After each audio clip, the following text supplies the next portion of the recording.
It's the Benz Brunani womanist. Baby boys, baby girls, you need to hear this. If you sit down, receive this realness. Make sure your cup's ready for the tea, we are go sip it, yo.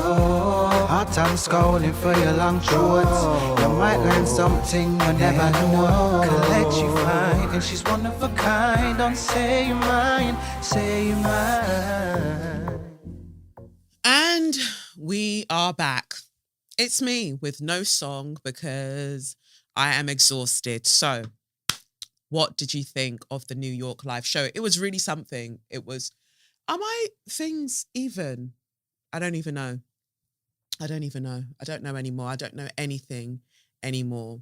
So, yeah, I guess like I'm fully here. Went to New York. I felt like the live show was really something. We did bits. Big up Annie, big up Brent, big up Veronica, who came through to help. Like, you were such a godsend. Big up SOBs. I mean, it was shaky for a moment there with my card, but overall, it was a brilliant experience, and I can't wait to go back. Really, let's all practice our listening skills. If you are not on the stage, you shouldn't be talking. Practice that.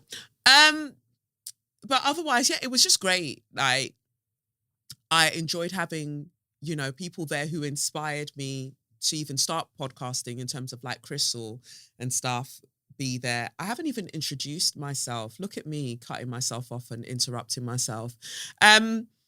It's me, Kelechi, in the best place to be, and you are listening to SYM, officially known as Say Your Mind, unofficially known as what? That's right, Suck Your Mum. And woo!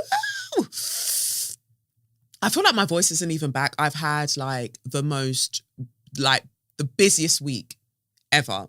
So flew back from New York early, like, again, suck out Virgin Atlantic. I feel like if you know somebody who works at Virgin Atlantic, they owe me upper class next time to make up for the fact that they really put me through the wars to get back. What was I getting back for? I needed to be part of a roundtable with Keir Starmer talking about how we go about halving knife crime rates in the UK, but specifically, I would guess London, So I was coming back for that because I was invited to it, and I didn't want to miss it. And again, it's not one of those things that I'm being paid to be there, but I understand how important it is for somebody like me to be there. Not to say that other people aren't going to be there talking up the things, but my particular level of vim, like my je ne sais quoi, also known as je ne sais quoi, in that place with the Eiffel Tower, it would be necessary for something such as this. And so, yeah, I wanted to get back to be able to do that.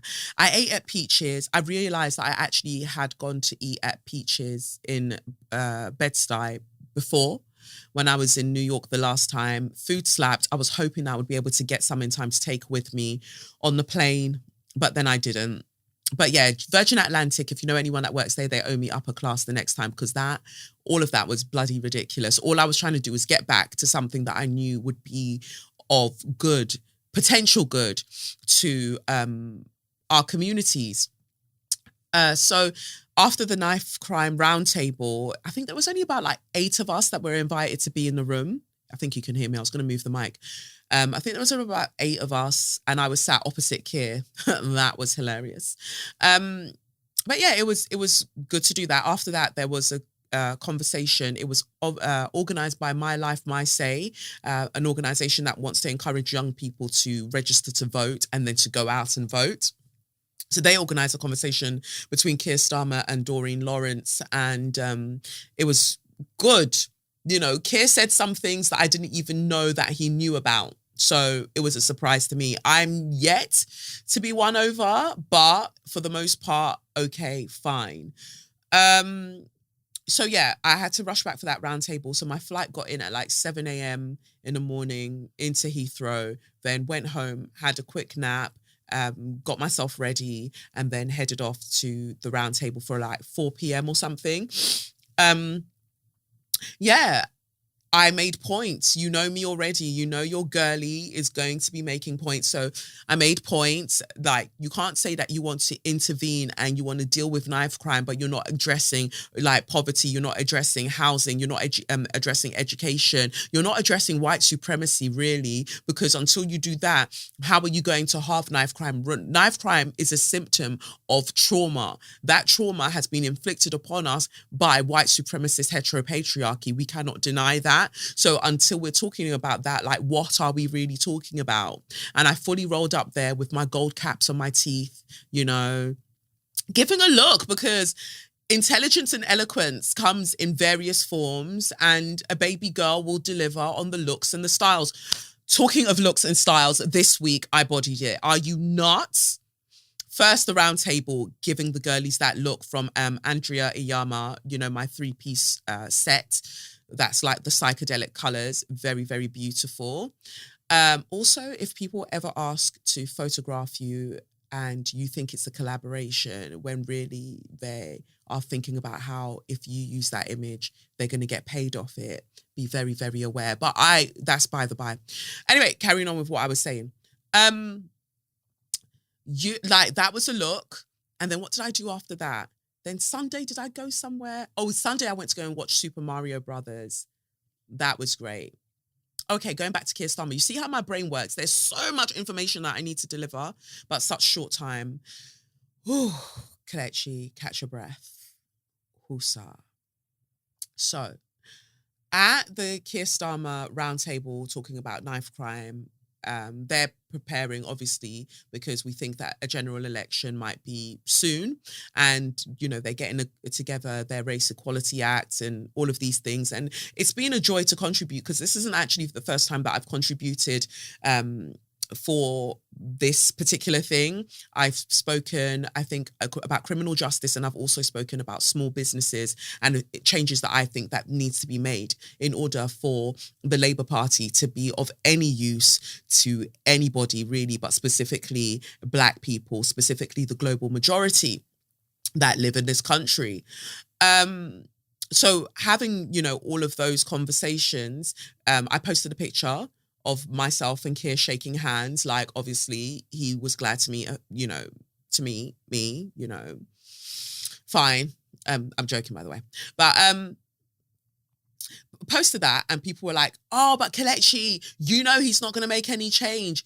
You know he's not going to make any change. Shakira. And you know that you can dance like this.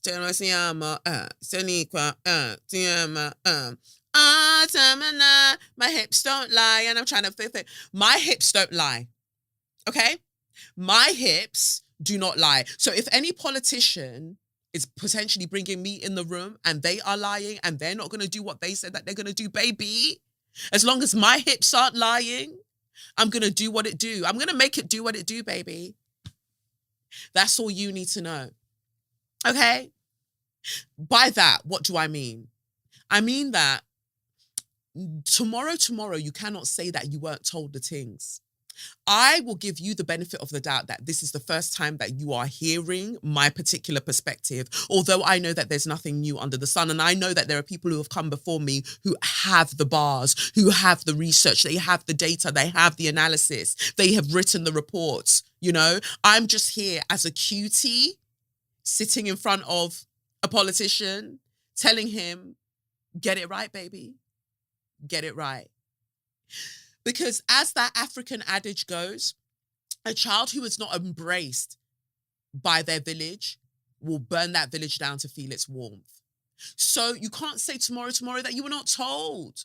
Because when Kelechi Oluwafumilayo, baby girl Okafor, decides that she wants to drag the girlies cannot say that they were not given a warning prior to that.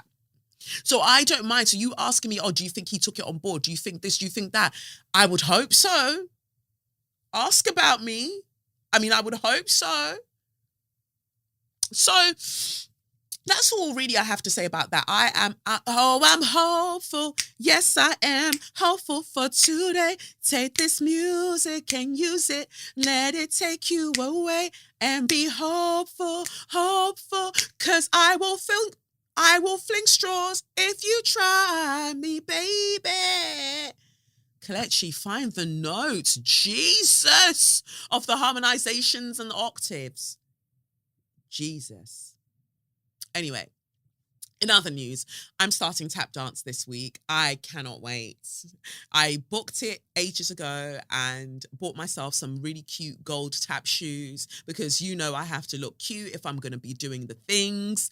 And yeah, I'm very much looking forward to getting back to tap dancing. I did it while I was at Brit School and I was all right at it, but I know I could be better. I think I was so riddled with insecurities and so much trauma from all the abuse and things like that, that when I was at Brit School, I don't think I was working to my optimum. I definitely was. I definitely wasn't. And this is another thing when we're talking about like knife crime and so many other things. If we are in the kind of the very throes of trauma, how do you expect us to do our best? Like, knife crime is a symptom, as we're saying, of the fact that the executive functions of so many young people have been like ruined because of racial trauma and the many ways that it shows up in our society. So they will turn the violence that they see outside in on themselves. And so the only way that we can help is by addressing the trauma, addressing the violence around so that the violence within can be quelled. It sounds really woo-woo, but I really, really believe that that's the way that we need to go with a lot of these things. So anyway, I feel like I'm going round in circles, just telling you all of these things, but I just feel like there's so much to say. I'm not going to sing that song. But yeah, I'm doing the things that make me feel joyful. I feel like I've really been through it. All my life, I've had to fight. No color purple. And I am actively, diligently putting myself in spaces for joy. It is just so necessary. And that is what I'm doing. And gold tap shoes to tap dance, not in a coonish way, is the way to go. I'll just be doing. You have to know the joy for me, because, or sometimes in society, and this is why, I eschew that whole activism label and all of those labels, because people only want to know Black women to struggle. And even then, when they want to give you these stupid titles of, oh, queen, it's not a queen that's regal. It's a queen that represses her emotions and remains stoic and doesn't give anything. She doesn't express what she's truly going through, so to be of comfort to usually the men around her. I don't roll like that. If I've got something to say, baby, I'm going to say it. But right now, it's just about leaning into that joy. So, yeah, lots of things. And also we had the solar eclipse in Aries, which is my first house as an Aries rising. So I was so tired. Went to watch Super Mario, like I said, thoroughly enjoyed it. Thoroughly enjoyed watching Super Mario. Took Lev to go and watch it because BAFTA were doing some screenings. And as a BAFTA member, look at me, like, this is why you know the glory of God, because I have not been in a motherfucking thing. I have not been in a feature. I have not been in a BAFTA winning short. But when God says that I'm going to enter certain places, I'm definitely going to enter those places. Don't ever fucking get it twisted. Okay?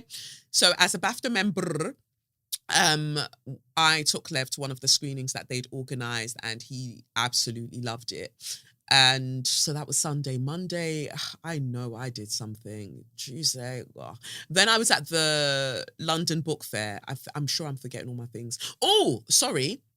There is going to be a live show in Birmingham, an SYMposium, also known as a symposium. There will be a live show in Birmingham in June. Mark your calendars. It's going to be, I want to say, if I'm not mistaken, Saturday, 17th of June, we'll be having a live show in Birmingham. So, Brum, you better get ready, okay? And I need some freshly baked hard dough bread as well. Freshly baked hard dough bread, because we don't really have bakeries like that, like the Caribbean bakeries. We don't really have them like that anymore in London. And I blame the Tories. I really do. I blame the Tories and I blame Theresa May for what she did to the Windrush generation. And Amber Rudd, you two are there as well, dickhead. I blame you all because now I can't get a decent hard dough bread. Can't get a decent hard dough loaf. Yeah, fresh Fresh. We used to have Mixed Blessings Bakery, didn't we? On Walworth Road. I swear it's not there anymore. But like, oh my God, am I being disrespectful? Is it still there? But back in the day, anyway, there used to be queues. We would queue up to get fresh bread from Mixed Blessings. And then you lot just came and fucked it. You just fucked it for us. And that's why as Black people, I feel like we are struggling, like we are miserable in London, especially Southeast London. We are miserable. We are upset because Mixed Blessings Bakery that was giving us the fresh hard dough bread, gone. I hope that they're gone and I haven't made it up.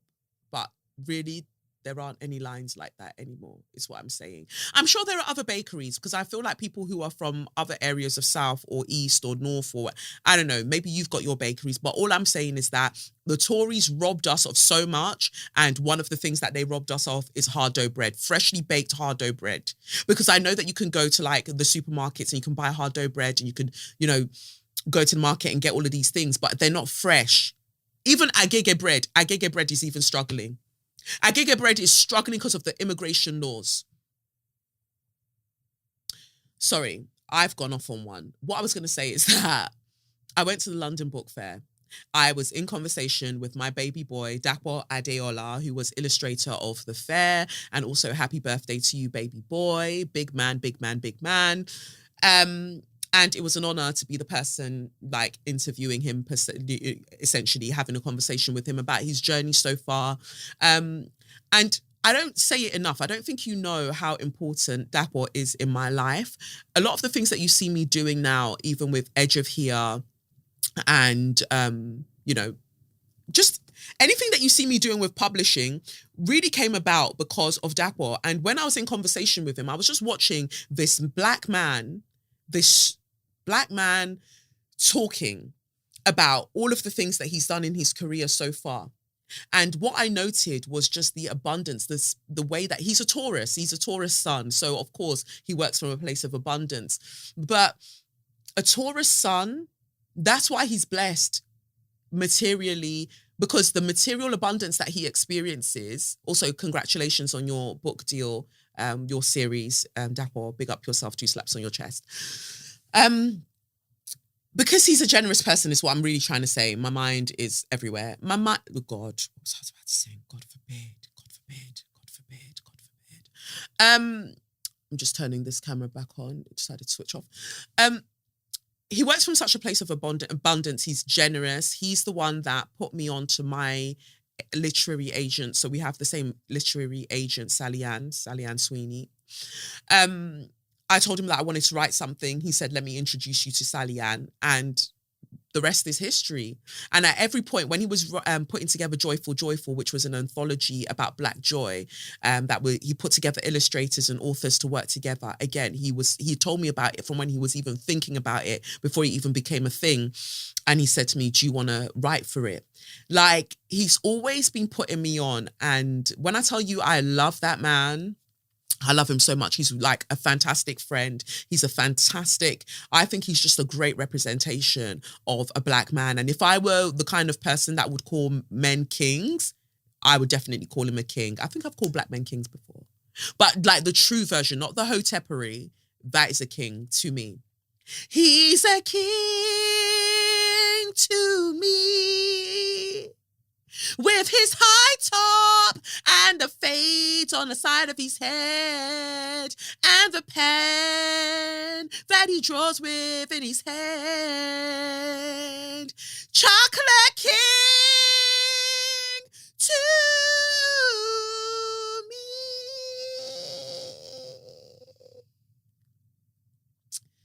There you have it. My rendition. A beautiful song off the top, just like that. Anyway, London Book Fair was brilliant to be at, to experience because of Dapo. Then the next day I was I was in conversation with Michaela Loach, who has written It's Not That Radical, a book discussing climate justice and it's a call to action. And it was amazing to be in conversation with Michaela. Michaela, I love your mum. Let her know that. I definitely want to go with her on the walking. So Michaela's mum has a group, a Black women's group where they go walking, hiking, whichever one. I definitely want to be on board. I've got my walking shoes, my hiking shoes from when I went to Peru donde para. And so I would love to, clean. I should really clean them. I've really just left them outside my flat and I have not cleaned these boots since I got back. I'm a mess. I'm a mess right now. Can't believe I lost you. Lost my best friend, my soulmate. Can't believe it's true.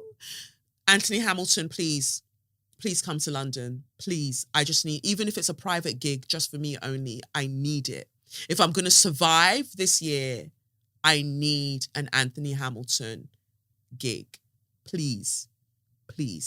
Not Anthony Hamilton, who's Lewis Hamilton's father. I don't think he performs in that way. I'm talking about the singer. Okay, please. So busy time. Did all of that. Saturday was when I went to the Stephen Lawrence Memorial, because today's Sunday. So Saturday's when I went, which was yesterday, went to the Stephen Lawrence Memorial, and it was commemorating the 30 years since his murder, murdered by racists in Eltham, southeast London. 5 people were involved, 5 white men, and only 2 went to jail. The other 3 just out here doing what they want.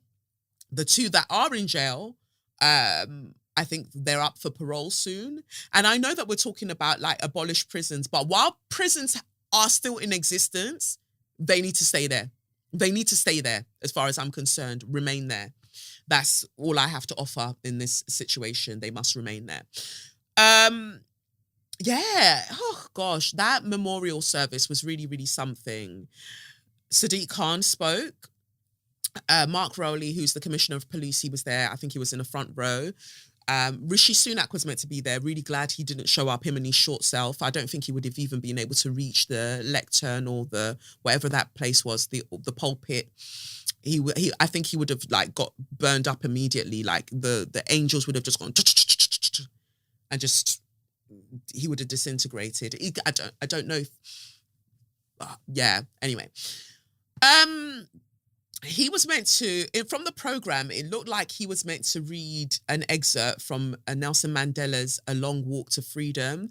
And I just think it's so interesting how we bastardize the work and the efforts of our revolutionaries, essentially. While I have my personal feelings about Nelson Mandela and how Winnie Mandela was treated, when we just focus on the fact that this man was held in prison for decades, he was held in prison for decades for simply having the audacity to want Black people in South Africa, the indigenous people of South Africa, to be treated well.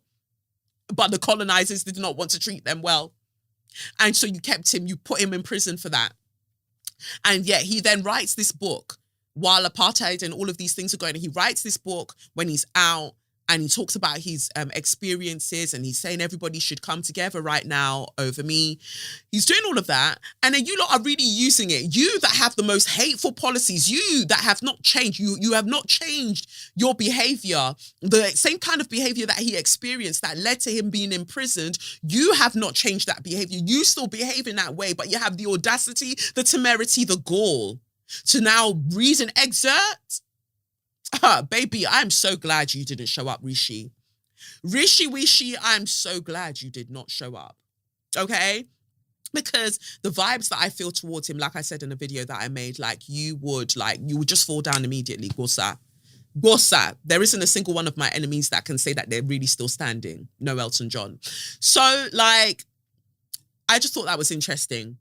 With all my savvy quotes, let me finish my thought. With all my savvy quotes, with all my baby girlism, when I transition and I go to another dimension, possibly to go and chill and catch vibes with the ancestors, do not let a single motherfucker try to use my words, misinterpret my words when they're doing a fuckery. Do not mention me.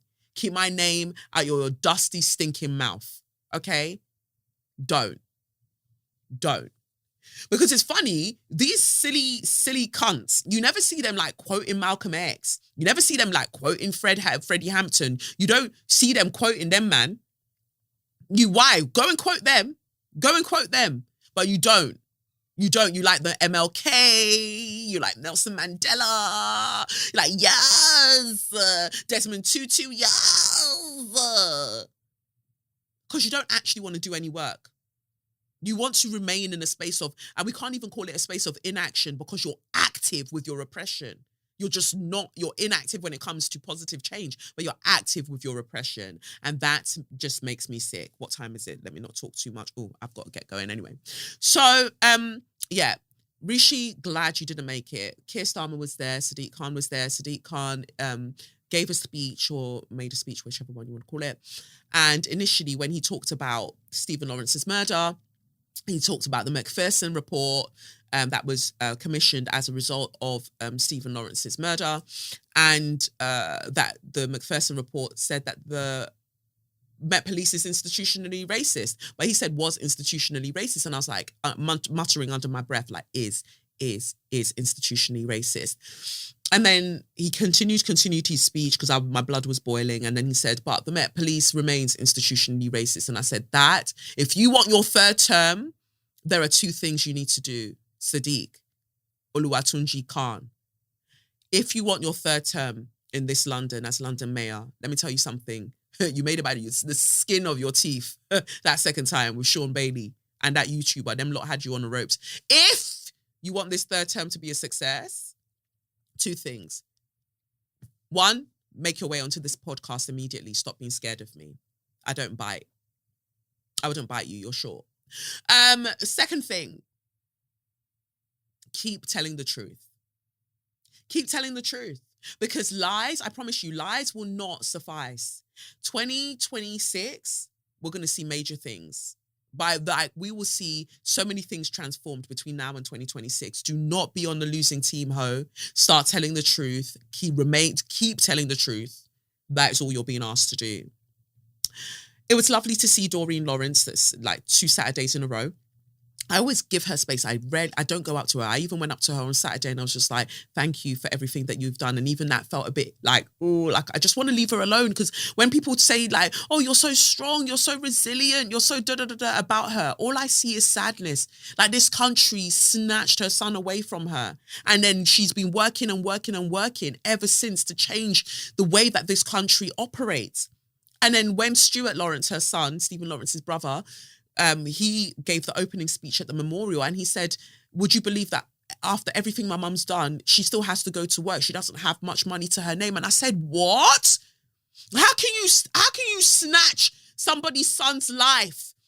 And after giving title of Baroness this, she still cannot rest. This woman cannot rest. And this is what I'm saying about you lot only knowing black women to struggle, and praising us for struggle. She should not, after everything that this woman has been through, she should not have things. You know, like, I know she strikes me as wanting to work, but at the same time, I see such sadness and tiredness. Like, she deserves rest. Doreen Lawrence deserves rest. And I really commend like her public expression of just poise. I don't know what goes on behind the scenes, but her poise, because I would have dragged you lot by your shirt collars. I would have dragged ooh. And that's probably why I wouldn't have gotten as far as she did with her movement, with wanting change, with doing all of the things that she's got. I would not have gotten as far as she has, I guess. Because how are we having prime minister after prime minister after prime minister? And what happened has still not been, we still have not seen justice. 3 out of 5 men, do the maths, 3 out of 5 men that caused that murder are just out, and everybody knows. Ha! Woo, baby. Let me not. Anyway, let's do a bit of tarot before I get up out of here.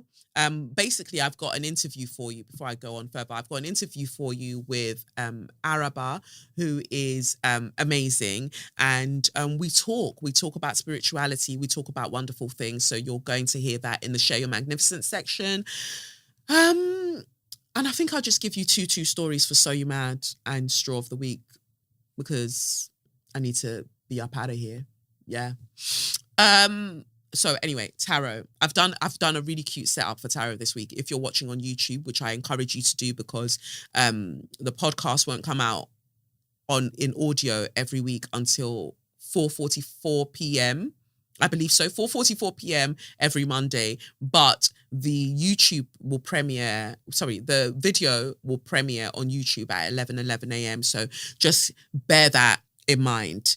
Let me see. Who shall we choose? What shall we sing today? Today, oh, I will lift up my hands in praise. Goody back, goody back. Almighty God, you are always there for me. Oi. The churches need to see me, you know. The church, I would bring such a vibe to the churches, but they haven't seen me in a minute.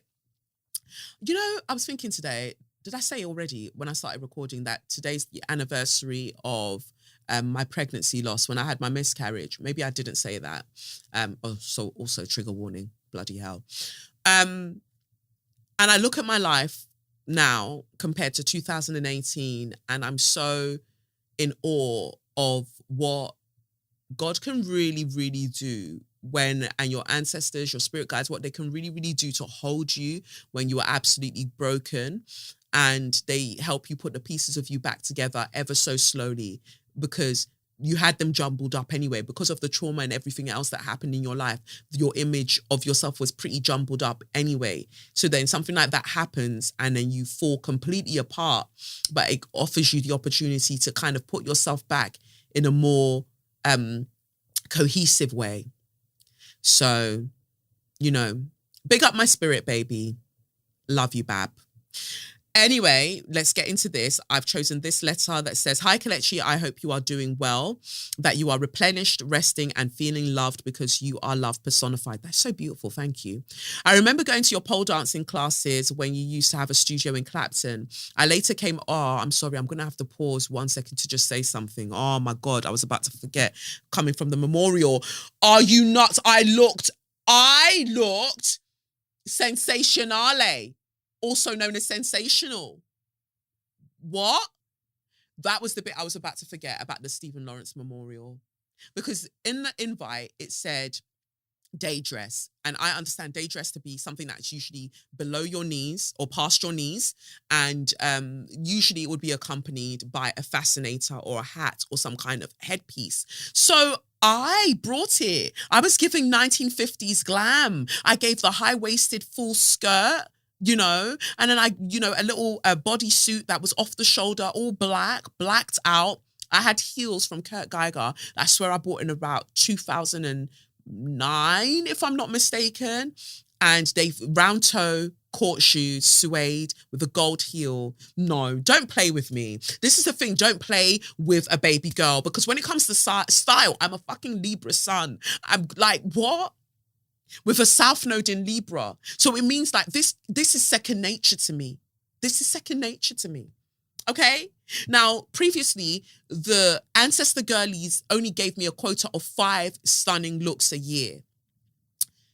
Maybe they've increased that ever so slightly, because what I've been doing recently, call me Pac-Man, because I've been I've been eating and leaving no crumbs. I will say that for myself. Before my enemies say it for me, I'll say it for myself. I've been eating. 8.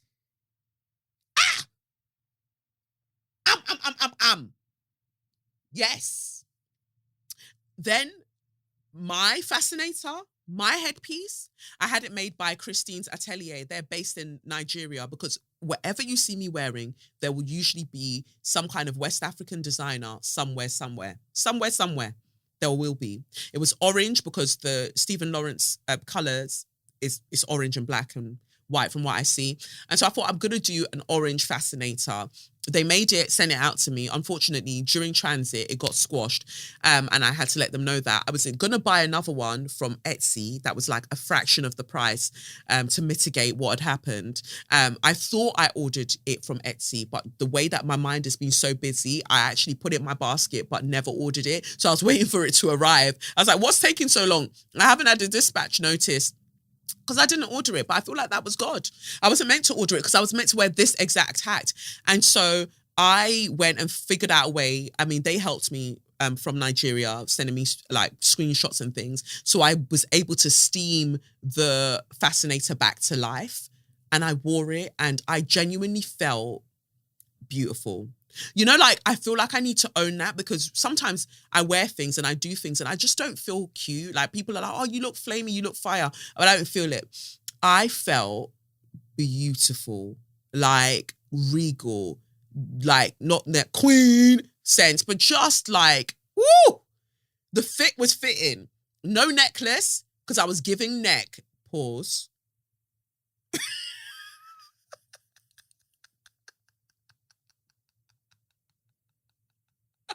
but but I had earrings, packed my braids back. Mata, my baby girl, did my makeup. She made sure that the face was beat to the gods.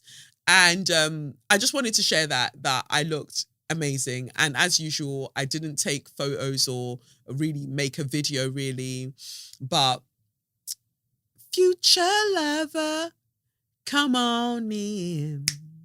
Sorry, that song just came to my head. Yeah, I loved it. I love that for me. I love that for me.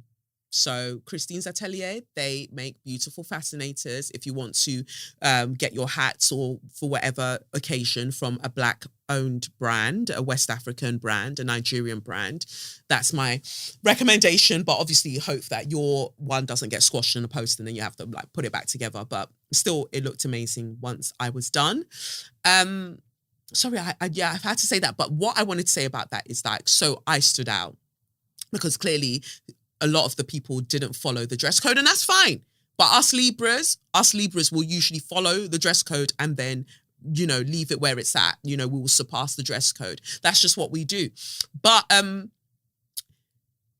I find it so fascinating, the Black women who are intimidated by me. Like, there's one from some kind of archive. I don't even want to flame her up because this is the second time. She's a weirdo. I saw her at the the Black World Reimagined. I've forgotten the name of the thing. You know, when they were the globes, you know, when I went to Westminster Abbey and there were the globes that Black people had taken a brief about something reimagined. It's gone out of my mind. But anyway, I was there and she moved very waywardly then as well. And her ankles were dry. And I was just like, don't look, don't look for my trouble. Don't. Mother Ayahuasca has really been trying to reconfigure my heart space. Don't slow down that process. Don't do it. Because I don't, you know, like, it's such mean girl energy. I don't roll really with mean girl energy. I don't have a clique like that. I don't roll with other women where like you're just about people, and then when you see them, you start doing this thing. Like, first of all, I'm rarely ever going to come up to anybody, so I just move through the spaces. But you know, when your eye catches certain people trying to do certain things, and you're like, this is such secondary school behavior. Like, this is such high school behavior. You lot are big women. You're big women, and you're working at certain institutions, but you're moving like cunts. Like, you're moving like dickheads. And I'm not the one that you want to do that with, because I'll take you and the institution down. So let's all respect ourselves. If you over there want to work for the OG colonizer and try to help him rebrand, you do that over there. If you over there want to collect history, but you know, and do this and do that, but you're not even putting it together properly, you do that over there. But one thing you shouldn't do, like, how are you having a portrait session about people who have contributed to Black British culture? You've invited every Tom, Dick and Harry that's your friend, but somehow I missed out. But it's my friend who is involved in a project that has to come and invite me or involve me. You're going to go too far with your misbehavior. And when you go too far, that is when you'll really learn who the mad person is in this situation. Don't do it. Don't do it. It seems like to behave like that, your self-esteem is already on the ropes. But the thing is, Mama will tell me to knock you out spiritually. Behave. Anyway, let's get to this before I jet off. Hi, Kalechi. I hope you're doing well, that you are replenished, resting, and feeling loved because you are love personified after I just finished dragging someone. Yes. I remember going to your pole dancing classes when you used to have a studio in Clapton. I later came across you again via the podcast in 2020 and I became hooked. I do sometimes slide into your DMs to say, hello, handle. Okay, I've seen your handle. My sisters and I love coming to your live shows. We have our tickets for September and cannot wait. Boop. Being a Cancer sun. Oh, nice. Mars is going to be near your sun. Capricorn moon. Oh, Pluto's going back and forth with you. And Scorpio rising. Ow. Life has been interesting to say the least. Feeling everything intensely can be draining. I've always been someone who has been very work focused, as I believed that the success and money that came with it would provide me with access and safety that I craved. Then 2020 came and it has become the biggest shedding of my life. Having to slow down gave me time to feel. I left my workplace of 5 years in April 2022, and without much downtime, I backslided with the slowing down. Starting a new job, fell ill and had a blood transfusion due to heavy periods. I then underwent surgery to alleviate the heavy periods and increase my chance of getting pregnant. I was going to say, as a Scorpio rising, that your fourth house, is it? That would be Aquarius, I think. So I think this is looking good, basically. I'm at a place where I'm feeling very lost in my career, feeling shackled with having to pay bills, etc. Makes a lot of decisions I want to make difficult. I was someone who was a daydreamer and I believed I could touch the stars. Doing life on this planet has knocked a lot of that dreamer spirit out of me. I would love to have a one-to-one tarot reading with you, but I understand that you are really busy, so should you pick this email for SYM, I would also be so grateful.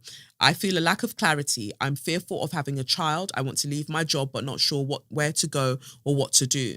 Most of my trepidation around these moves are around money and a fear of struggling. As for the majority of my childhood up to recently has been a struggle financially. I have felt like I could never fully enjoy my money just in case I had no net. I now have a job that provides me with some financial relief, but I'm unhappy where I am. It feels like all areas of my life need a decision, and for the first time in my life, I'm at a loss of what to do. A request to Spirit is, please shed some light and provide me with much needed clarity. I would love for this phase of my life to be of more ease, more love and purpose. I've included a link and attached a screenshot of my birth chart for reference. Woo! That's a lot. Yeah, I thought your fourth house was Aquarius. Like, you'll be all right. You'll be all right. I wonder if there was some kind of distance between your mum and you, or your mum and your dad, it looks like here. And that would have affected you and your siblings. I'm looking at your third house. And you've got Mars and Scorpio in the first house, and Saturn there with you as well. With that Saturn in the first house, and which for you is Scorpio, a lot of your life will feel like shedding and letting go of things. I'm just gonna switch now to another scene. Let's go. I'm just going to start pulling the tarot. So I'm just switching the camera because now I got two cameras going, baby. Yeah. So a lot of your life will feel... Oh, first card. We've got the Ace of Swords. And then we've got the 10 of Cups. Yeah, a lot of your life will feel like shedding. It will feel like you're letting things go. And a lot of the things that you're wanting and hoping for in life, for you, will just take a bit longer to arrive. But I feel like the time is now. For a lot of Scorpio risings, 2020, from 2020, things just felt really, really tough. Especially the Scorpio risings who have Saturn in the first house. And I feel like that usually speaks to like how your father would have, like the opinions of your father, whether there or not, their presence or lack thereof when you were growing up would have impacted a lot of how you go about doing things, and in a way feeling like somewhere, somehow you still want their validation. But don't hold yourself back. Like, in terms of this fear of lack that you have, what's mad is that, just looking at your chart again, with your second house and then what we've got for your 8th house, Cancer. So it's your 8th house is Gemini. More is coming for you, but with the second house being Sagittarius for you, I feel like a lot of the things for you will come from what you go on to learn. The more you learn, the more you earn. There's nothing to be scared of. Yeah, the cards that come out for you are very, very clear. So we've got the Ace of Swords here. We've then got the Ace of Swords here. Then we've got the 10 of Cups. And then we've got the Queen of Pentacles in reverse, and we've got the Tower in reverse. I'm getting used to having a camera to show you the cards. So if it looks very higgy, you've got to bear with me. I'll get used to this over time. And the Tower in reverse.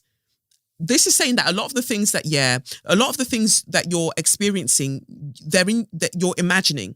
That's not to say that your fears aren't from a place of like trauma or anything like that, but a lot of it it's more in the mind, and none of that's going to happen to you. The 10 of Cups speaks to not really having to worry about the whole children thing. Like, ease up on yourself, like really ease up on yourself. You've done the things that you need to do in terms of the surgery for the heavy periods and things like that. You've done all of that. So give yourself a break. When you relax, I feel like these things will happen. This is a good time for it to happen for you. I know a few Scorpio risings who have gotten pregnant or gotten people pregnant accidentally or otherwise, whatever they might want to say. But yeah, it seems to be happening for the Scorpio rising. So if that's something that you want, and looking at your chart, I definitely see it as possible, then just hold on, like just relax, because the Tower in reverse is just like, you're all right, like you're okay. The Queen of Pentacles in reverse is speaking to the fact that you have so much worth, you have so much talent, you have so much to tap into, but you're just kind of like scared. And yeah, just, you shouldn't be. You're all right. Let's get a card from you from the Wisdom of the Oracle deck. Let's see what it says here from the Wisdom of the Oracle deck. What card have you got?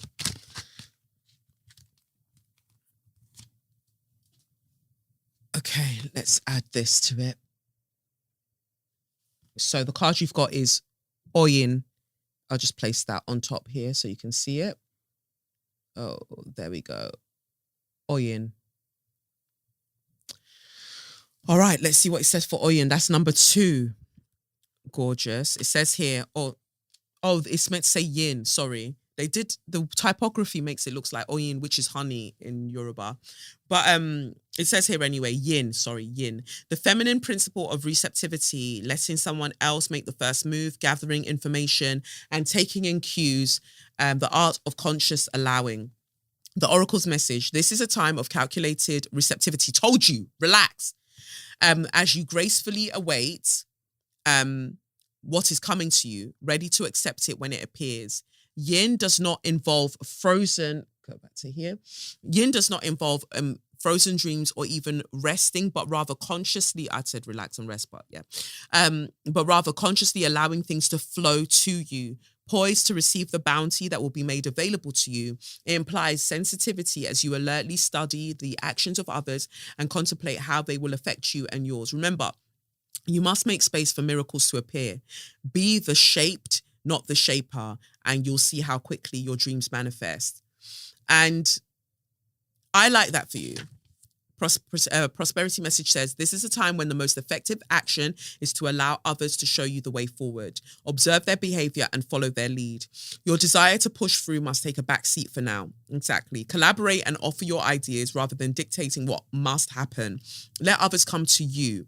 It's important that they feel they have power now. Another meaning is about releasing your need to have things in the form you want. How do you want to feel? Basking in your success. Now allow the universe to show you the form. Yin is the sign of essence. Things may go more smoothly than you expect. Exactly. I feel like you're stressed out because things aren't appearing as you want them to appear, as you're expecting them to appear, but actually everything is on its way to you. And Saturn being there in your first house means that, you've had to go through a lot of being shaped in order to receive and hold the things that you are calling for. So ease up on yourself. I genuinely feel like that is the message, to just ease up on yourself and allow the changes that are taking place, allow the shedding to happen so that the things that you want meet your very essence, not the layers of trauma, not the layers of fretting and anxiety and all of those things. They meet you, the essence of you.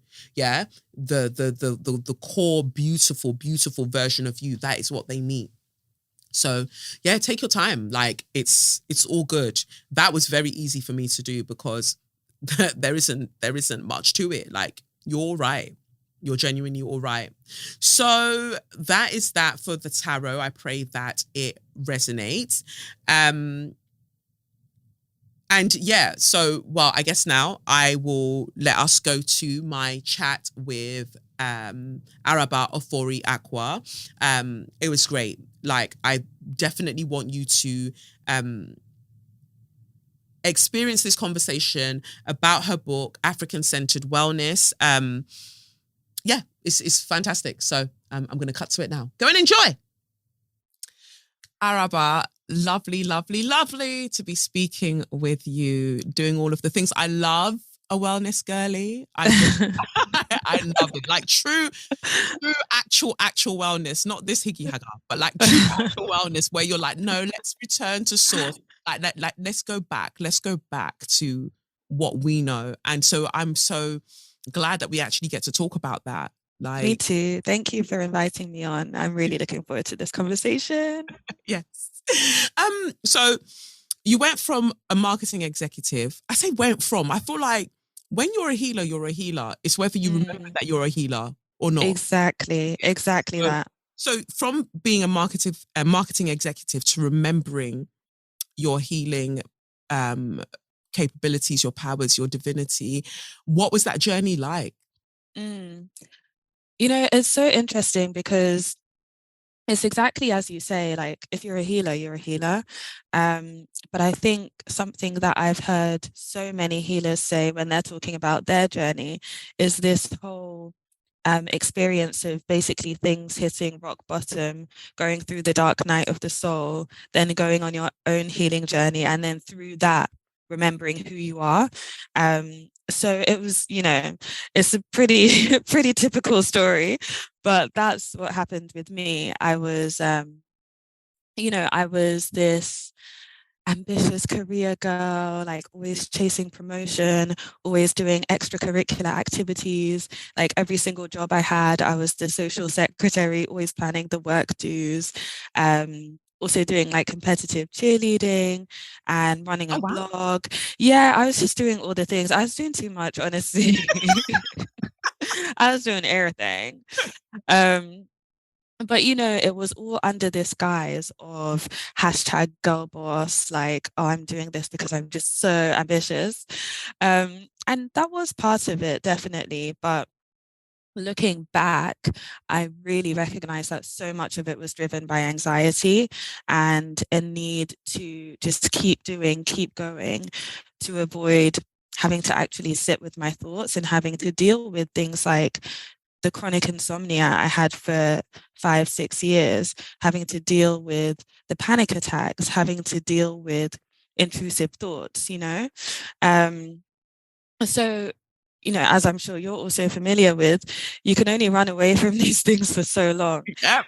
Yeah. And then your body is like, okay, I've tried the insomnia, I've tried the panic attacks, I've tried making you pass out at random times, and you're still not listening to me. So I'm just going to shut this show down. Like, we're just not doing it. And so that happened to me around age 25, 20, I think it was 25. And I just went into the deepest depression I had ever experienced and have ever experienced since. Um, and, the thing that was the wake up call for me, which in retrospect is actually quite sad, it wasn't even necessarily how I felt or the fact that I couldn't really even look after myself anymore, or that I stopped doing all the things I enjoyed. For me, the wake up call was when my doctor signed me off work, because I was so identified with this image as a career girl, that for work to be taken away was like, oh, I guess this is kind of serious. And um, so I was signed off work, and during that time I was put on antidepressants, and that basically gave me what I needed to then be able to do things like go to therapy, restart yoga, eat properly, shower, like all those things that I just could not get myself to do before. So, compressing a few years of healing into a quick sentence, I did the therapy, I did the yoga, I read the personal development books, I watched the personal development videos, I even went to Tony Robbins and walked on the hot coals. Like, I did all the things. Wow. Yeah, I did all the things that like you're supposed to do on your healing journey.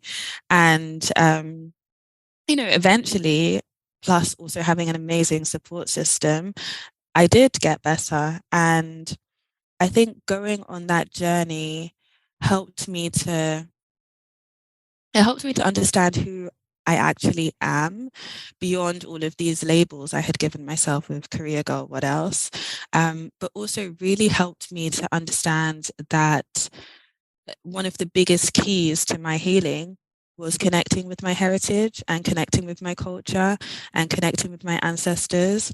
So that all of that together kind of is what I guess pushed me back on the path of my Enkrabia, which is the Akan concept of divine destiny. And it's something that each of us has our own unique divine destiny, which is guarded. Um, depending on your belief system, either guarded by your soul or guarded by your Ori or guarded by whatever, is guarded by a spiritual part of you. And this world that we live in just continually tries to knock us off and make us forget. But for me, that healing journey, it really just helped me to align with my path. And that's where I am now. And I love that, because I think that exactly what you've experienced, that you've shared with us, those experiences, so many of us have gone through that same thing. Whether we come out of it and go, boom, what I want to do is to be in this healing practice, or whether it's like, no, I'm going to go back to that 9 to 5, but I'm going back as a more whole version of myself. Exactly. Elected version of myself, like I picked up the pieces of myself and I'm back together, and this is what I want to do. We've been there, and I just feel like that untetheredness that we feel, where we're just sort of flailing, desperately flailing, and then the body is just like, hey, not the mode we are meant to be in. Like, this mode of trauma is not what we're meant to be in. And it being so important that it was that connection back to our ancestral practices that sort of grounded you, and at the same time grounding you and then elevating you. I feel like, I think that, it's similar for me, especially when it comes to Ifa, as you know about cosmology, like knowing that this groundedness, a sense of belonging, I think that Exactly. that stands out. And is that what you felt suddenly, like, oh, I belong? Exactly. Because the thing is, and again, I think it was similar for you. It's similar for so many of us. When we go on this healing spiritual journey, of course, initially we will connect with things like yoga, we'll connect with Eastern philosophies because it's so accessible. And 100%, it's not that I don't think Black people can elevate with those things. I think people can elevate with whatever works for you. But I do think that there is something additional, something different that happens when you connect with the spiritual path that is literally encoded in your DNA. Like everything our ancestors knew, everything they did, you know, science is saying that yes, trauma can be encoded in your DNA, but if trauma can be encoded in your DNA, then surely your gifts, your knowledge, your wisdom, your Oh, spiritual experiences can also be encoded in your DNA, right? So if we are practicing, for example, yoga, something that maybe a few of our ancestors practice, but is not really like deep into our ancestry. And then on the other hand, we start to connect with Ifa, Yoruba cosmology, something that is, as I said, encoded in our DNA from centuries back. There is, of course, going to be a different experience. And I think that that's actually something that's really important for Black people to note, that can be quite different from what the Western version of Eastern philosophy teaches us, because a lot of the time it teaches us to ignore the body, basically, mm, and be all in the spirit, all in the mind. But in African cosmologies, there's all these different parts of the self, and your body is as important as your spirit, is as important as your guardians, you know? So if we're able to do things that tap into our body in the form of connecting with our ancestors, I just think it has the power to elevate us and ground us, as you said, so much deeper than certain other practices can. yeah. And also, I've forgotten your question, but hopefully somewhere in there I answered it. But you did that sense of belonging, because it's like we belong to that lineage. And you talk about like the sort of matrilineal lineage as well, because Mm. usually when people speak to me and they're like, oh, what's your name? Kelechi Okafor. Oh, Igbo girl, Igbo girl. I'm like, well, yeah, my dad's Igbo. I Yeah. grew up mainly with my mum, so I'm more leaning on the Yoruba. No, you are from where your father is from. What do you mean? Oh my And it's gosh, just like, that's so first of all, funny. calm down. I'm from both of them. Wherever they're Mm. from, I'm from. But actually, when it comes to Ifa, they trace you by your mother. They trace, and Mm. that would make sense since that's where I was created. Like that's the Right, created in like her womb. So of course, right. that's how you trace me back, and that's where I feel like that was where all of the gifts were kind of imparted into you and all of these things happened. So Mm. it's just weird when it's just like, oh no, it's by your father, it's by your father, where yeah, it can, you get things from both people, you get this Yeah, from both people, but I feel like on the spiritual level, they trace you by your mother. Um, that's so interesting. yeah, I don't know if it's the same in Akan. Yeah, Akan is also matrilineal. Actually, let me not speak for the whole Akan group because there are subgroups within Akan and sometimes they're a little bit different. So I'm Fanti, which is one of the subgroups, and it is matrilineal, yeah. And I get it, I get it. I feel like we oftentimes, when you challenge patriarchy and what we see in society today, men will say, yeah, but what we don't know what came before. Well, Mm, we kind of do. we kind of do, you just don't like it. You just don't like that So version, but we funny. definitely do know what Yeah. for. And so I love that. And especially when you say the body is important. When you're told like, oh, detach from the body, forget the body, because that no. Because in Ifa, it tells us that this is your vehicle. Like, fam, Mm-hmm. this is your vehicle in this Mm-hmm. marketplace that you've entered called Earth. This thing, this body you're in is what allows you to go and sell your wares, like that allow you to go and kind of realize and manifest your destiny. So you need a body to do that. Exactly. Otherwise, you would just have stayed in the spiritual realm. Like, what are you talking about?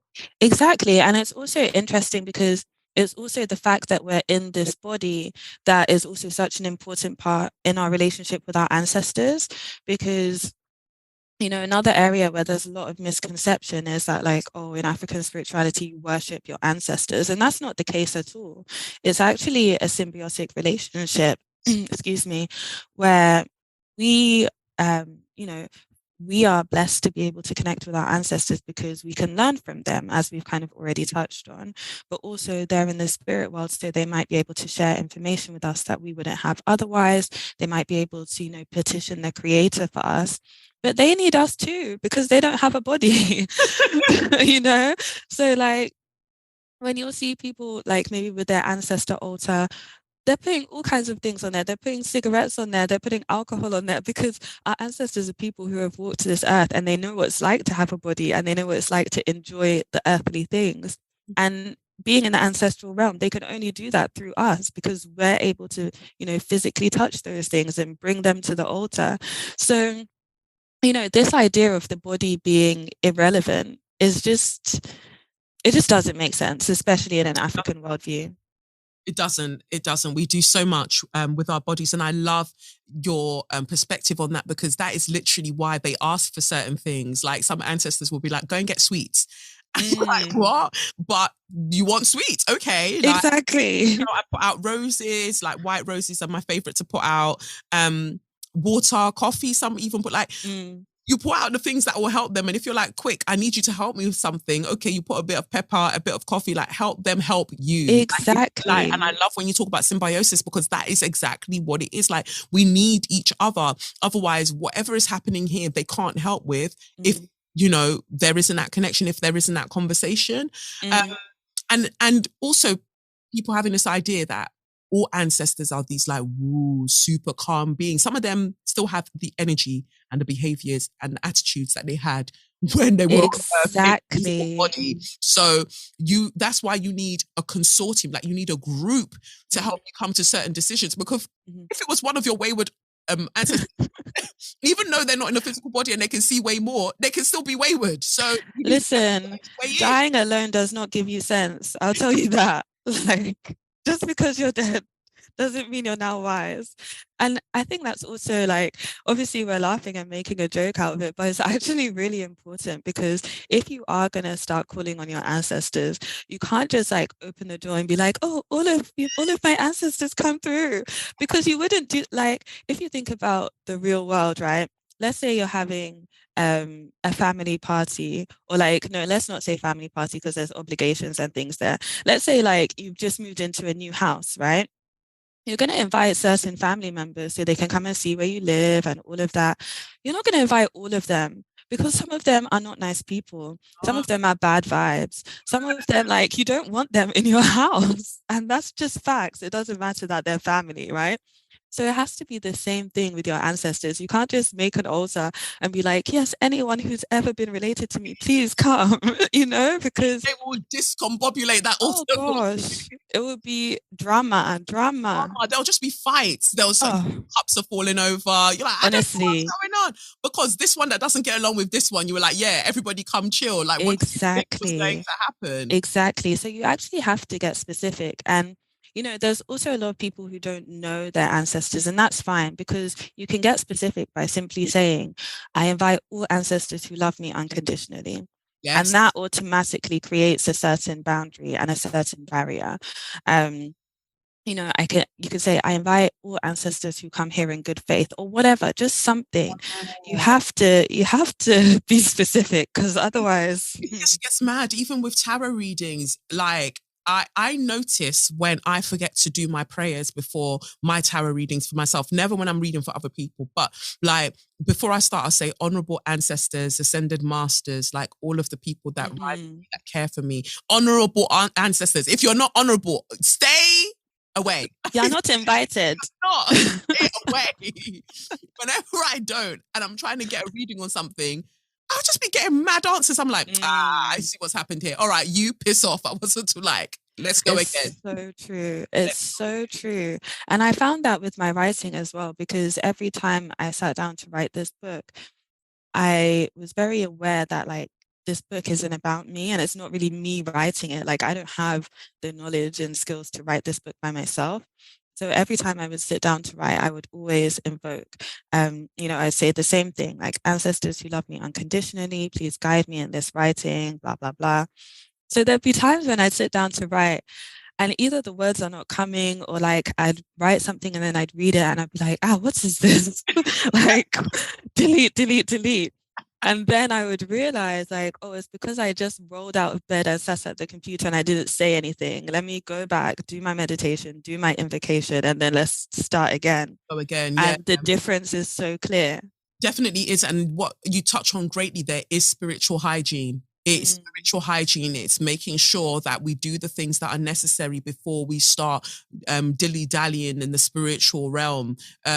You know, it's around us all of the time, but for us to tune into it like a frequency, you have to turn the dial. You can't just start speaking anyhow or receiving anyhow. You have to the dial to get onto the frequency. And so Exactly. that to me is what you're doing by, or we're doing by having that spiritual hygiene. I felt the exact same way when I was writing my short story collection.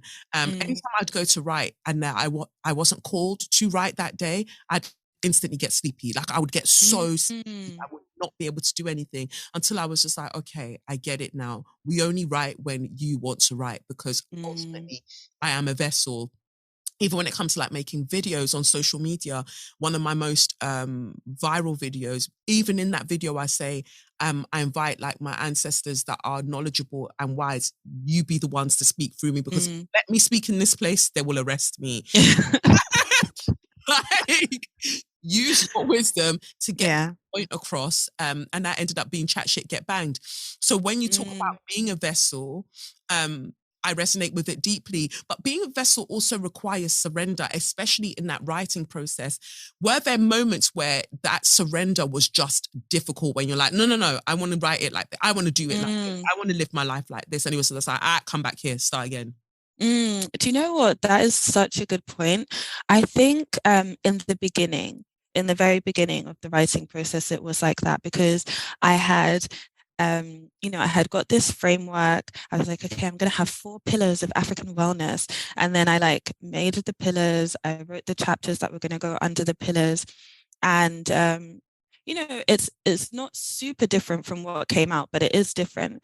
And it just got to a point where I was writing and I was like, this is rubbish. Like, this is not, like, no one needs to see this. And I was just finding it really difficult. Like, I even went to other chapters and then came back. The other chapters would flow. And then I come to, it was basically, I had separated music and movement into separate pillars.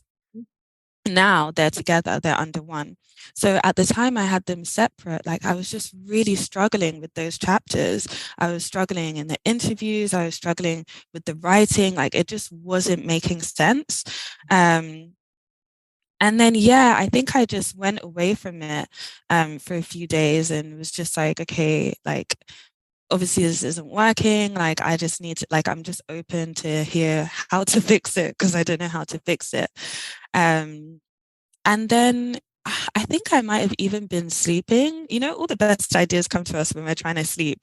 I think I was sleeping and it was like, no, music and movement are not separate. So why are you trying to separate them? And instantly I changed it. Like the next day, I think I went back to my computer and I was like, okay, music and movement together as one. What does that mean for these chapters? What does that mean for what I wrote here? And everything just fell into place. So that was quite early on in the writing process. And then after that, I was like, okay, please, this is not my book. You guys just write it. And it was much easier after that. It's so much easier. You're like, look, me, I have tried. It's like, come and take the pen. They say Jesus, you come and take the pen, because take the typewriter or whatever it may be, because I am not doing this. Like, I look back on the work and I'm like, wow. You know, like you're reading it back, you're like, rah. Because it doesn't even feel like it's of you. You like... Exactly that. Like, even now, sometimes I'll read bits of the book and I'm like, oh, this is really good, you know. This guy is smart. And I'm like, wow. But it is because, like, obviously I wrote it, but I didn't write it alone, you know? So even like, because I also write fiction, or I'm trying, no, I shouldn't say trying, I write fiction as well. So even like a few like flash fiction or short stories, I'll go back to and read them again, and I'll be like, yo, this is good. Like, this literally slaps. What? Yeah, like, damn, girl. But I love that, because that kind of sense of wonder that we feel when we are co-creating with spirit through, with the help of our ancestors as well. that is the wonderment that life should feel like, right? And so many people are denied it. As so many Black people, people of the African diaspora are denied that access, denied that wonderment due to the nature of white supremacy or the depravity of white supremacy. So in terms of like return to source, I mean, we've covered it already, but, you know, in a nutshell, what are you imploring for African diaspora to do with this book and with the knowledge that they gain from the book? I think it's really difficult when talking about wellness for Black people, because it can sometimes sound like you're saying, yeah, the world is unfair, but like we still have to fix it ourselves. And that's not what I'm trying to say with this book. What I really want to say with this book is that, you know, we live in an unjust world. We are continually bombarded with messages of not being worthy enough, not you know, just negative messages that we internalize, not just about ourselves, but about our people, our global community. So with this book, I wanted to, first of all, have a discussion on our identity, you know, Black African identity, and, you know, start to question some of the things we might think about ourselves, and kind of give us permission to say, oh yeah, actually, I am African. Because, you know, for people who might be African American or Jamaican or South American or wherever, you know, there's sometimes that question of like, oh, am I allowed to claim being African? Or even that distinction between themselves and Africa. And I think that's a big part of a lot of our untetheredness that you mentioned earlier. So it's firstly a conversation on the fact that, yeah, we are African, and therefore this knowledge, this wisdom, these spiritual parts are our birthright. It doesn't matter where you were physically born. It doesn't matter how many generations your family has been away from the continent. The fruits of the continent are for us. They belong to us. So the book is first a discussion on that, and then it's an exploration of some of these shared traditions. Again, you know, it's not saying Africa is a monolith and there's only one way to be African or anything like that. But I think often in trying to undo the misconception that Africa is all just one thing, we sometimes do that to the detriment of the many shared traditions that we have. Yes. Yeah. So it's also a discussion on the shared traditions that we have, the shared belief system that we have, and how we as modern Black people living in this globalized world can be inspired from those traditions and pick from those traditions to improve our well-being as individuals and as a community. So I want this book to be a tool of belonging. I want a Black person anywhere in the world to read this book and, number one, see themselves reflected in it. And number two, see that a wellness and spiritual journey doesn't have to be with philosophies from somewhere else. It can be from the philosophies of your ancestors. And that's even deeper than, you know, adopting someone else's philosophies. Definitely. And considering why there is the resistance to adopt your kind of inherent practices, and who has told you the stories about that makes you want to resist and eschew and like dismiss. Help, because in terms of the full title of the book is Return to Source, Unlock the Power of African-Centered Wellness. That word unlock to me is so important, because I do believe that it's our practices, our indigenous, like our African practices, that have been the key to our survival for so long. If you look at, you know, Santeria, or, you know, wherever, these kind of different ways that Ifa specifically has gone with the people that were taken away. And they've made it something. And I feel like that was an intrinsic part of their survival. And how is it that people who have been taken so far away manage to keep so well our practices, but then us who aren't that far we're like, oh no, it's demonic. Oh no, I can't be seen doing. And Exactly then that. that's why your life is discombobulated. It really is. Exactly that. And I think the other thing that's really beautiful about religions like Santeria is that, you have our people, taking Nigerians and Ghanaians as an example, the most Christian, more Christian than the Christians who came to convert us, right? And then we'll use that Christianity as a reason that they can't do certain things like speak to ancestors or pour libations or whatever. And it's like, okay, but you have religions like Santeria that show that actually the two can go, like if you want the two side by side, it works perfectly. Even You know? celestial churches in Nigeria, like I am so interested in. There are so many things like you that I want to do in life, and sometimes I'm like, Kelechi girl, you are doing much. But I would really, really like at some stage in my life to do the research into the practices that have evolved as due to the transatlantic slave trade and colonization, how we took our own actual practices and merged it with whatever was inflicted or enforced upon us in order that we can still hold on to our ancestors while assimilating to whatever it, the case may be as a form of survival. Because when I look at select churches, like celestial churches, then white garment churches in Nigeria, or they cherubim and seraphim, or whatever they call them, those ones, when I go to the churches and I see what they're doing, I'm like, this is from Ifa. But then you've also taken Christianity. I can see that you've put white Jesus on a wall, but what you're actually doing, you're still practicing the same things, but Exactly. you're just doing it with certain different tools. Exactly. Even just black churches in general, any of the churches in the UK, in the US, wherever that you would call quote unquote black church, the experience that you have there, the way people are singing, the way people are dancing, the way people are playing the instruments, the way Passing out people from are the Holy Ghost. exactly the way people are speaking in tongues. Like, how is that any different from our traditional rituals? Oh, Girl, actually speaking in tongues. So you've been possessed, or what happened? like Because but we won't call it that. What are we going to call it then? it's the same thing. It's the same thing. So I'm hoping that we can start to, as a global community, start to unpick some of these things and start to question them more.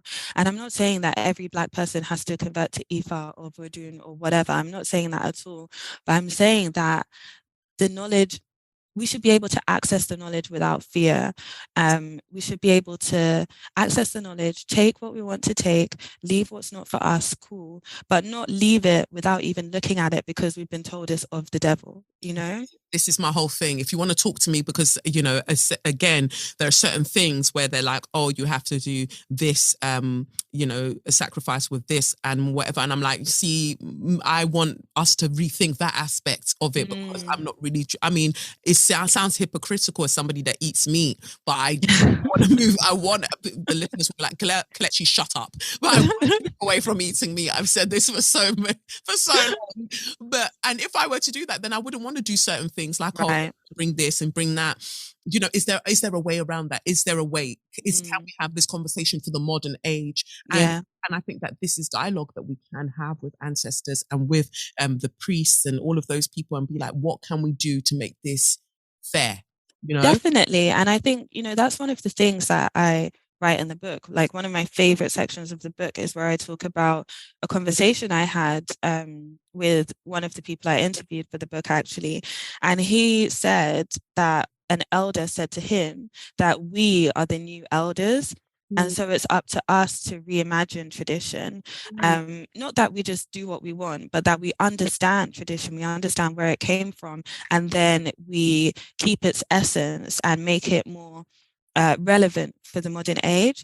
So I think it's, what you're saying about the rituals and things like that. I think once we really understand, like, okay, this particular action was done for this. So like the sacrifice, for example, once we understand that animal sacrifice is okay, it's partly about the blood that is spilled, which gives a certain level of spiritual energy. It's partly about offering something up that is of value to, the spirits or the divine or whoever. It's also partly about the celebration aspect of the ritual, because you then cook that meat and use it to feed everyone who's at the ritual. So then if we understand all those elements of it, then we can ask ourselves, okay, so how can we still do that without necessarily, slicing a chicken's neck, you know? Be. And so this, and I'm open to what that might be. I'm so eager to learn, and I'm so grateful that you wrote this book, because it is Thank how you. we gain knowledge from each other. And it's beautiful to see that we're all walking a path, and we're walking alongside each other, Mm, and picking up things along the way. So thank you for mm. that. Thank you. I really appreciate that. So I hope you enjoyed that interview, that chat with myself and Araba. African-centered wellness. You can get yourself the book. I'll add a link to where you can get it from, and treat yourself. Do nice things for yourself. Funny how I'm recording this, because I basically stopped to drive off, take Lev to his swimming lessons, and then, or his swimming lesson, and then come back to continue recording. In the space of time that I did that, something mad has happened in the UK, the space, and I need more information before I can even speak on it. But oof, girl,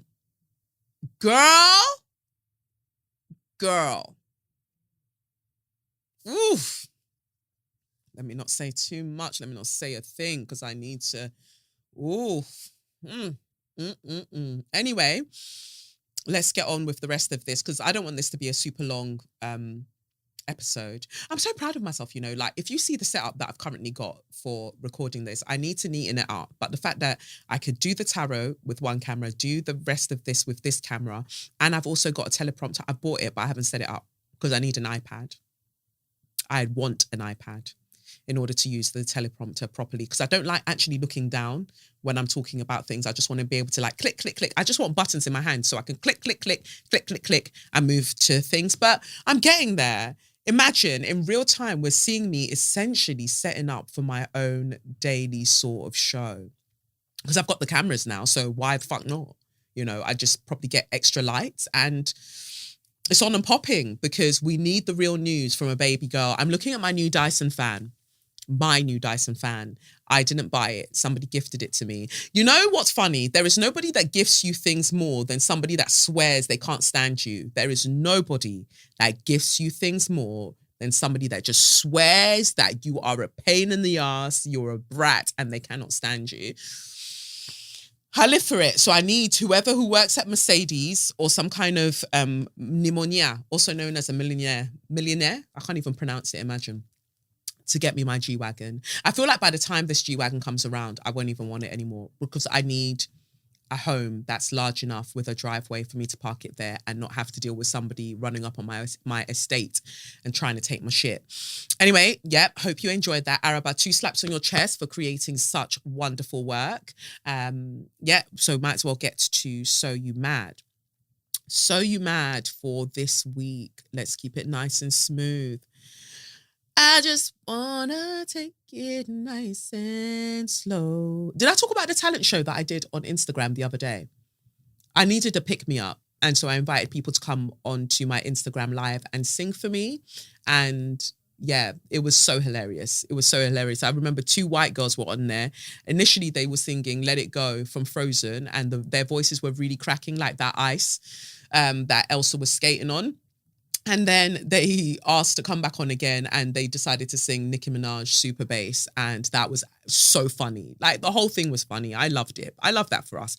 Because I'm not out here trying to do up, I'm a celeb. Let's just catch joke. I don't get all the pretense and all the performative stuff, as long as you don't piss me off. And that's another thing that's just come to my mind, actually. If you ask me for a video for your friend, I am in good faith making that video for you to share with your friend. I am not consenting to you posting that video on social media. Not that there's anything even wrong with the video in that sense, but, or things like, I just don't like that. Like, if you haven't asked my permission, don't do that. I find it a bit irritating. And while we're on the subject, I also find it irritating people not asking me if they can hug me before launching in for a hug. Somebody did that the other day when I was at a restaurant, and it was really uncomfortable. Like, you're on top of my food. I don't like that. So many random things. I'm sorry. I just felt like I needed to get it out there. Elon Musk, him and his failed attempt to get into the sky really took away everybody's verified tick. And then he's forcing a verified tick on somebody that doesn't want it. Like, this world is actually mad. Some people have way more money than sense because they just do the most ridiculous things. But you can have the verified badge. Like I said, you can have it because I'm verified by the Most High. So there you go. It doesn't really matter. Who did I want to speak about? I don't know why my thing is so slow. I think it was this one. Roman Polanski, who there's been conversation around him having assaulted various people, various women, and Hollywood seems to still love him.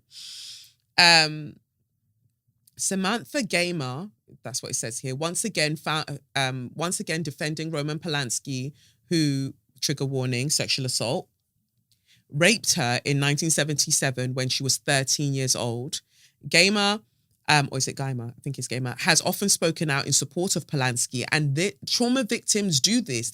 Trauma victims do this. So anyway, although this time she did it in an interview with France's Le Point magazine, that was conducted by none other than Polanski's wife, the actor Emmanuel, is it Siegner?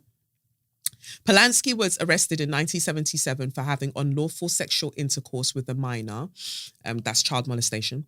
He accepted a plea bargain and only served 42 days in prison. He fled the United States in 1978 while still under probation after his legal team got word that he was going to face imprisonment on additional charges, because that wasn't the only girl he probably did that to, right?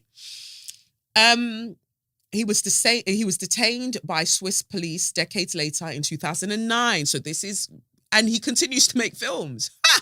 Woo.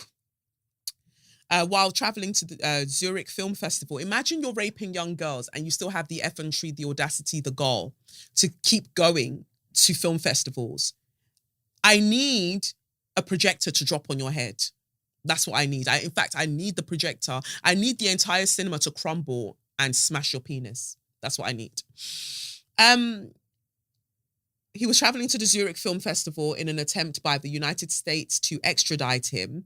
The Swiss court ultimately rejected the request and released Polanski. This is why they say, well, I'm Switzerland. Sometimes don't be Switzerland. Sometimes have a stance. Let me be very clear. What happened with Polanski was never a big problem for me, Gamer told Siegner, and this was via translation. I didn't even know it was illegal, that someone could be arrested for it. I was fine. I'm still fine. The fact that we've made this a big deal weighs on me terribly. To have to constantly repeat that it wasn't a big deal, it's a terrible burden. Listen, Gamer, you were 13 years old. Whether you see it as a problem or not doesn't stop it from being a problem. And I really think you should seek help. Truly, truly, truly seek help. Because by you saying you think it's fine and it was okay, you actually open up more younger girls to harm. And that's also a problem. The extradition attempt, the fact that Roman was arrested like that, it was so unfair and so in opposition to justice. Gamer also said in the interview, everyone should know by now that Roman has served his sentence, which was long. If you want my opinion, from my side, nobody wanted him to go to jail, but he did, and it was enough. 42 days was enough. 42 days. He did everything that he was asked of him until the situation went berserk. He had no other choice but to flee. Anyone who thinks that he deserves to be in prison is wrong. It isn't the case today, and it wasn't the case yesterday. Gamer acknowledged in an 2018 interview that her encounter with Polanski was rape, but she maintained at the time that Polanski had taken responsibility for his actions. He wrote me a handwritten letter and said, "I'm sorry. It was my fault, not your mum's fault. And I'm sorry for what you went through." I was like, well, I knew that. Gamer said at the time. I felt like he was sorry the minute he got arrested. My whole life, I assumed, of course, he's sorry. I didn't feel like I needed that. But then when he sent that apology, I could tell it made a big difference to my mum and my husband, some of my friends and my kids. So girl, it made a difference to everybody else around you. Can you... What's not clicking? What's not clicking? That is oof. I have to show compassion because I don't know what's going on inside you. I don't know what's going on over there, but literally pay attention to everybody else who's around you. They reported this year, Polanski has a new movie, The Palace, waiting for release. The director won the Grand Jury Prize at the 2019 Venice Film Festival with An Officer and a Spy. That's so funny that he keeps winning awards. But when, what's his face, Will Smith slapped Chris Rock, you felt the need to take everything away from him. But we've got homie over here still winning awards, even though he rapes children. Roman Polanski. Very interesting. This is the Roman that needs to feel revenge. Anyway, no French financier, producer or broadcaster touched The Palace. For instance, the project was backed by Italy's RAI Cinema, and the film was not included in the Cannes 2023 lineup, despite being considered. Like, Roman, he has a very interesting space, and I just feel like you got Harvey Weinstein, but Roman is still out on road. Like, 42 days is not enough. And the fact that they're clearly trying to, his wife and this gamer one, they're trying to help him rebrand. They're trying to do his bidding for him. Like, look, his victim and his wife don't have a problem with him raping children. So why should you let him make his movies in peace? He's a genius. Fuck your genius. Fuck your genius and fuck you. That's all I have to say about that. But going from another person that thinks that they're above the law to somebody that thinks, to another person that thinks they're above the law, but they're actually below it because they're very, very short. They're very, very short. And I feel like they're the shortest demon in hell. Tory Lanez is who I'm talking about. So Tory, and he's, what's his dad's name? Game Boy, or is it Game Star? Or Morning Star? Imagine Lucifer Morningstar. That said that he blames Rock Nation.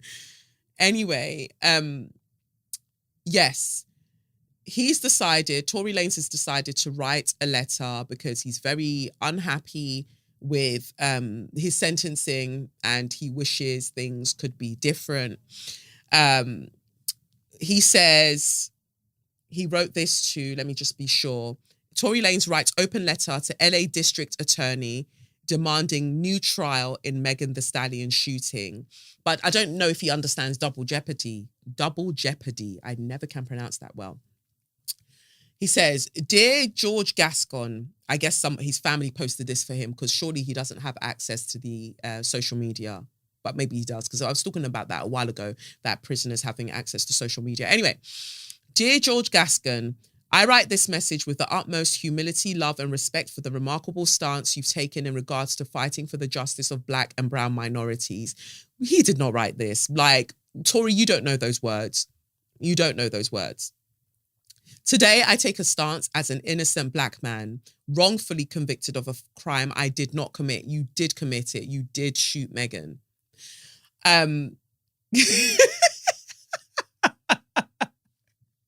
What is so funny about this, and I hope that I can somehow get a screenshot so you can see it. In fact, can I do it on the second camera? Let me see if I can do it on the second camera. Because basically, let me see, 1 second. Like, let me switch. So I've switched cameras. I've gone back to the tarot camera. Let me just move the tarot cards out of the way. But I don't know if you can see there. Let's see if it shows. Let this mic follow me. Let's see if it shows. I'm just going to try and make it clearer. Is it clear? But basically, he writes, today I take a stance as an innocent black man wrongfully convicted of a crime. Wrongfully convicted of a crime I did not commit. But he went on to capitalize the did, but left the commit normally. Like, he left the commit normal. Like, how much of an idiot can you actually be? Like, even in your written Freudian slips, you're still confirming that you in fact did do what you've been accused of doing. Like, girl, he put, I did not commit. So you did it. I've watched 2 district attorneys from your office by the names of Kathy Tarr and Alex Bott unlawfully misuse their authority to hide and suppress any and all exculpatory evidence that exonerates me or furthers my innocence. I was completely robbed and deprived of a fair trial. No, that's not how a fair trial works. You literally had a fair trial. We literally had to put up with days of lies that were in support of you. Like, you had a chance to even get on the stand and you chose not to. So that is literally a fair trial. You had a chance to speak up for yourself and you chose to not comment. Anyway, on May 8th, my lawyers will be arguing a motion for a new trial. Not only do I owe it to myself to fight for my freedom, but I owe it to my 6-year-old child, my family, fans, and most importantly, the hundreds of thousands of Black and Hispanic minorities that cannot adequately fight for themselves.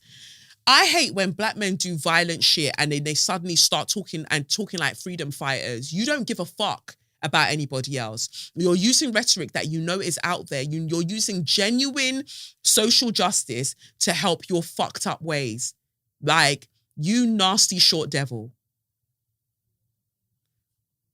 Anyway, it goes on to say, for 3 years, the prosecution has manipulated a false narrative that has left me with no choice but to expose and make aware the practices, the behind door deals, and the unjust system used to illegally convict me and countless. Have you been watching Law Abiding Citizen?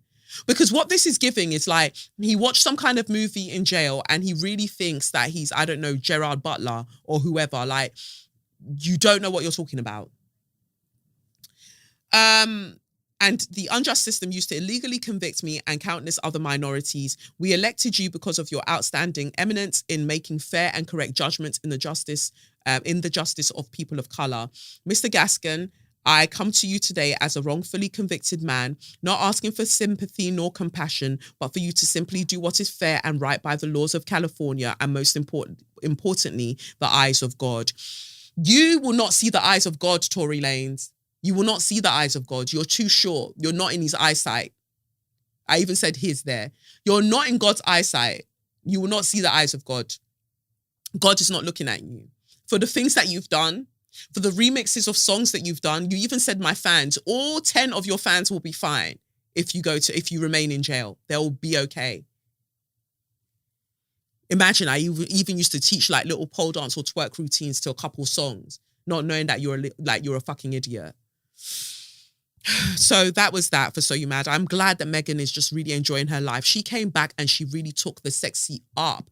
Like, she was sexy before, but she really said, you know what, after being shot in the foot, let me give you lot some looks. Yeah? Just because my foot was shot does not mean that I cannot apply my foot to your necks and give you lot these looks. Okay? She's just looking sensational. Love that for her. And she'll continue to look sensational if you remain in jail. So that's that for So You Mad. Straw of the week. I just wanted to say a big suck your mum to the man who shot Ralph Yarl. Should I start with that? Yeah, let me start with that quickly. The officers who shot Ralph, I'm sorry, not the officers. I'm going to talk about officers shortly because what day goes by, what week goes by where I don't talk about some kind of police officer. But I think you would have seen the story about Ralph Yarl. Luckily, he is home from hospital, but what happened to him was just wild, absolutely wild.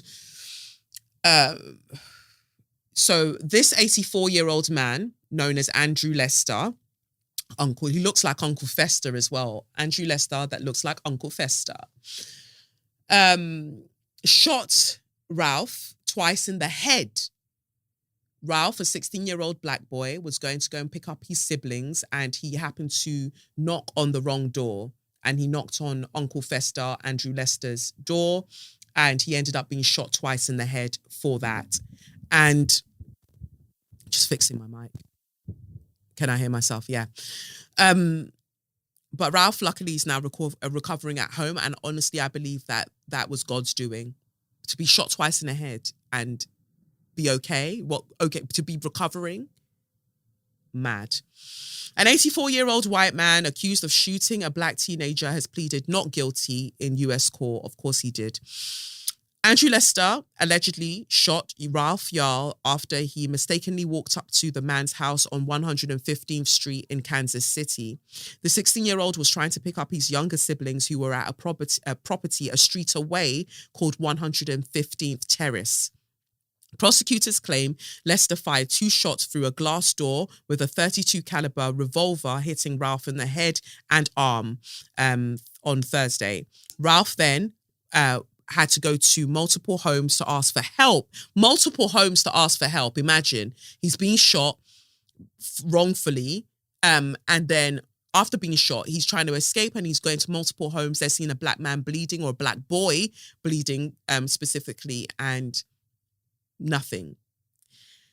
And eventually found someone who would call 911. And that's important, who would call 911, because others could have called and they chose not to. While the teenager was being treated in the hospital, he told police that the man had said, "Don't come around here." Lester had turned himself in on Tuesday and had agreed to relinquish his weapons, avoid contacting Ralph and his family, and have his mobile phone monitored. His swift release on $200,000 bail, which was £160,000 if you convert it, bail provoked protests. He shouldn't have been allowed to get bail. The pensioner, I don't know why you're calling him a pensioner, has been charged with first-degree assault and could face a maximum sentence of life in prison if convicted. He also pleaded not guilty to armed criminal action, an offence that can carry up to 15 years behind bars. In his first court appearance, Lester walked up to the bench with the help of a cane and briefly spoke to the judge. Prosecutor Zachary Thompson has said that there is a racial component to the case, but hate crime charges have not been filed. Civil rights leaders have been calling for the case to be treated as a hate crime, because it is. But according to Mr. Thompson, Missouri laws means this would carry a lesser sentence. Imagine, a hate crime would carry a lesser sentence. Ralph is now recovering at home, and his family says it is miraculous that he survived being shot in the head at point blank range. A GoFundMe page set up for his care has received $3.2 million from more than 87,000 donors. At a rally, his lawyer, Lee Merritt, said a bullet traveled from Lester's gun less than 5 feet into his upper temple, penetrated his skull, and they scraped bullet fragments off his frontal lobe on Thursday. On Saturday, he was home playing with his dog. Ralph, you are so blessed, baby. You are so blessed, because people will have died experiencing less. So fuck you, Andrew Lester, that looks like Uncle Fester. And I'm really glad that even with the way that he tried to play up to, I'm just an old white man. I'm just old. Look at me and my cane. I'm just an old man. I like that your grandson came forward and said, bitch, don't even bother. Yes, you are an old white man, but you are an old racist white man. And I know that because you are my grandfather. So his grandson, I'm just bringing it up here, his grandson was on the news a little while ago, confirming that, no, he's just wild. Let me see what it says here. This thing's just jumping. I think eventually I'll have to just go back to having my notes that I get from Twitter, having them just on my phone, having Twitter as an app back on my phone, but I can't stand Elon. As if he cares whether I'm using desktop or otherwise. But yeah, it's wild. Let's see. Where is it? Oh, who's Harvey? Oh, I'm going to read that shortly. Oh, wow. Where is it? To God be the glory. Everyone's just glad that he's okay. Let me find it. Andrew Lester's son. Sometimes, well, you know what? Mercury's retrograde, so I'm not even surprised that, or grandson rather. I'm not even surprised that my phone is doing what it's doing right now, but I think I've got the video. Hold on. Let's see if I've got sound. Here we go. Grandson of white homeowner who shot a black teen who rang his doorbell said he wasn't shocked by the news. And his brother has a different take. Oh, let's see. Hold on. What's this? Let's see. Oh, I thought I'd connected it. Oh, he's speaking with Don Lemon. Why isn't this connecting to my... Mercury retrograde, free me. Leave me. I'm just trying to be a baby girl. Let's see, why didn't it connect? Okay, now it's connected. Let's go again. Let's see if we got sound. For joining us, we appreciate it. Thank you, Don. Good morning. Good morning to you. So what is your reaction? What was your reaction when you heard that your grandfather shot Ralph Yarl for ringing his doorbell? I was disgusted. I thought it was terrible. Myself and my family stand with Ralph Yarl and seeking justice. It was a horrible tragedy. It never should have happened. Folks are going to want to know, why are you speaking out and apparently against your grandfather? It's the right thing to do. This country happens over and over again where people get away with killing unarmed, innocent black people. And I would have had the same energy for any other case like I've had over and over again in this country, like I said. But so it's the right thing to do.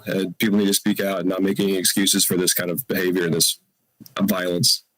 So you said for killing innocent black people. The prosecutor in this case has suggested that there was a racial component to it. Do you believe your grandfather is racist? I believe he holds racist tendencies and beliefs. Why do you say that? He's just a stock American Christian male. It's older, that's just how they are.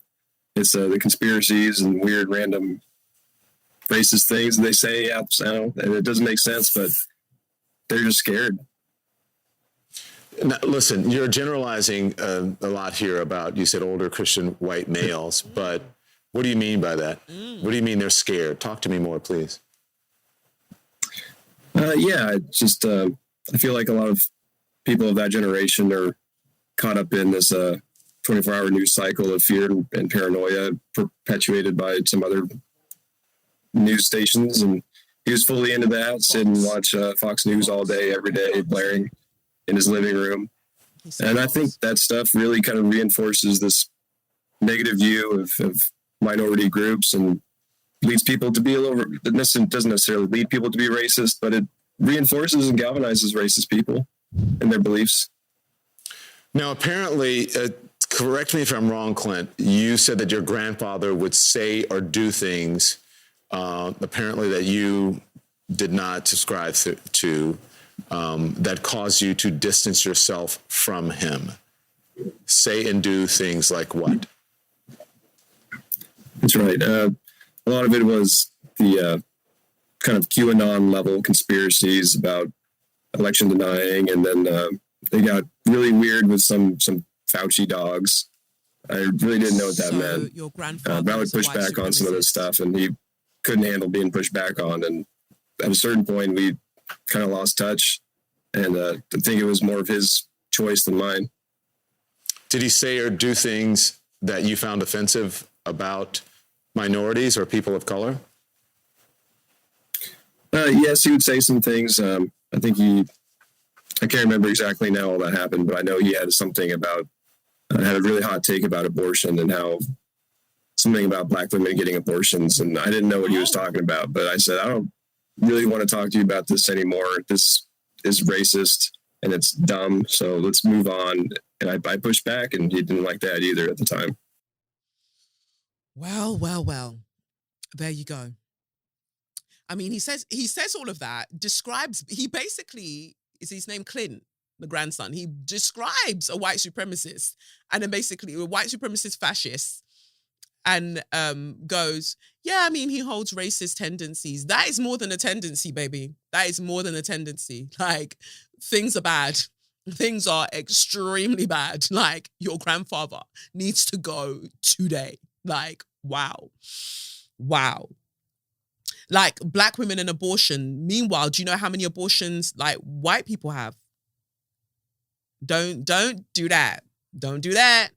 I was going to say I need to watch the Ultimate Housewives Girls Trip, but whatever it's called. But that's, by the by, that's not what we're talking about now. What we're talking about now is Ralph Yarl. I'm so glad that you're safe. I'm so happy that you're okay.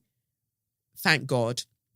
Andrew Lester, may you rot in hell, you rancid, disgusting, ugly man. You are ugly inside and out, and it will never, ever be well with you. Your grandson has cane rows in his head to punish you. I wonder if he's dating a black person. I don't know. But he's got cane rows in his hair because he is rebelling, because I guess he's had enough. And then essentially he's saying that you disowned him for not agreeing with your white supremacist views. When you get to hell, I hope that, you know what? It's hard because even the concept of hell, it's just not sitting with me the same way anymore. But I just feel like you have a long way before you return back to source, because we all go back. We all return home. So I have to speak that truth. Even though I want to cuss you, I have to speak that truth that we all return home in the end, but you have a longer route home than so many of us. You have a longer route home, and you will know distress in your next life, and you'll know you distress in the next life after that, because that's what you deserve. You raggedy old shouldn't even be a pejorative. You're just nasty because at your age, you should know better. But people don't. They don't. Like, age is not a precursor for like wisdom or prerequisite or whatever for wisdom. And it's just sad. You're just a nasty man. Nasty, disgusting man.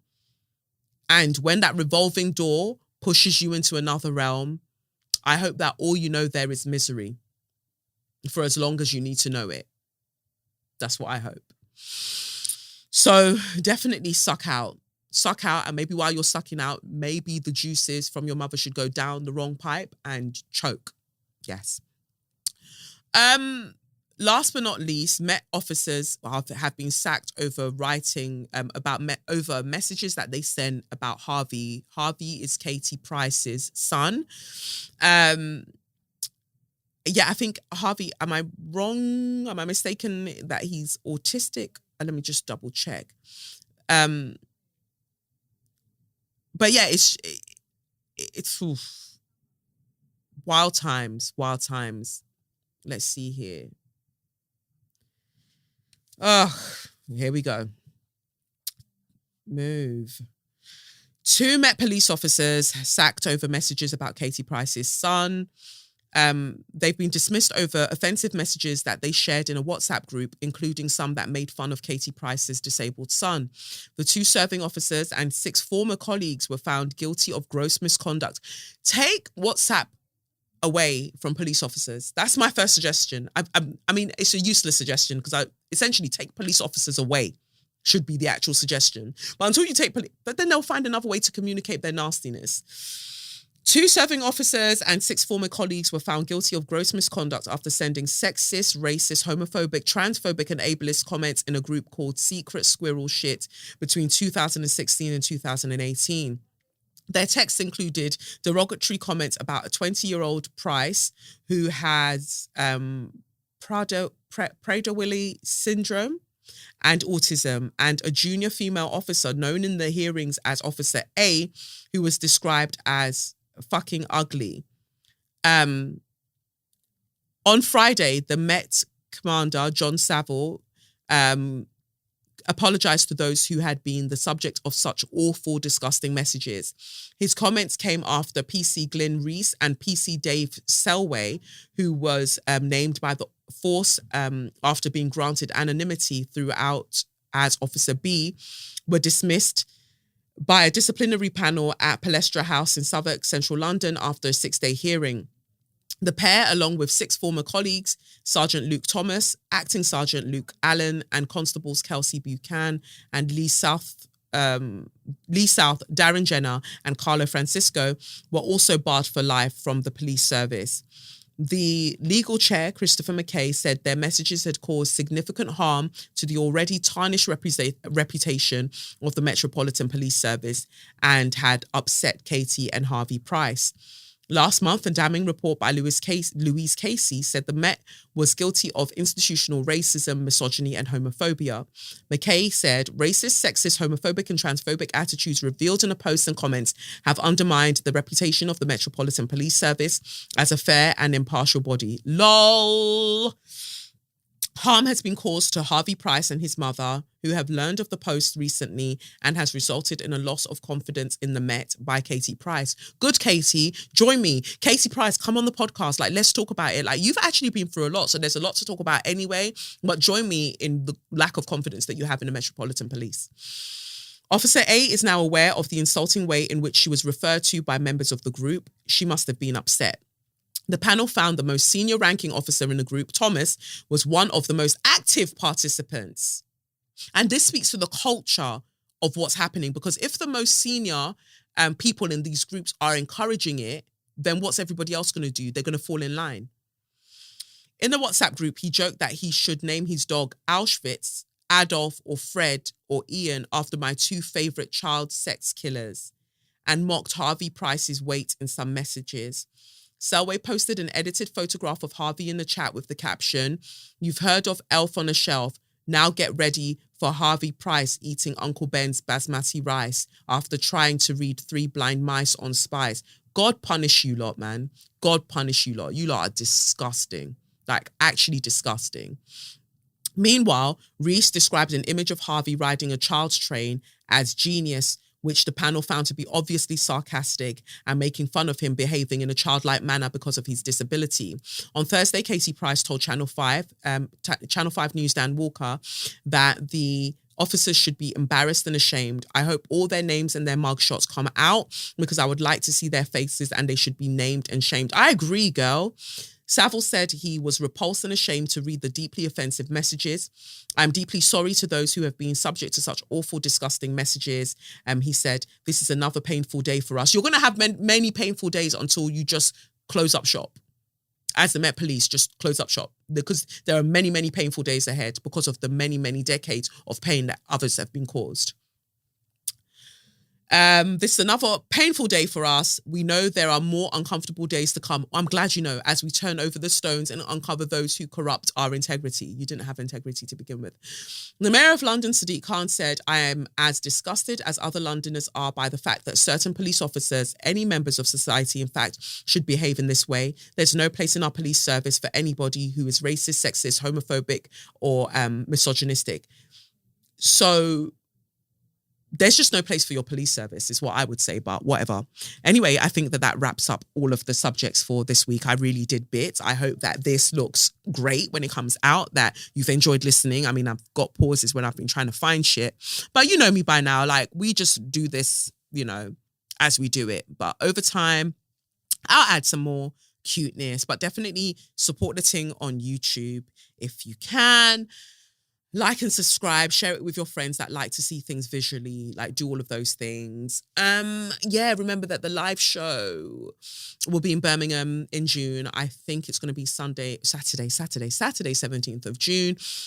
If I'll post about tickets. I think tickets will go on sale, let's say next week.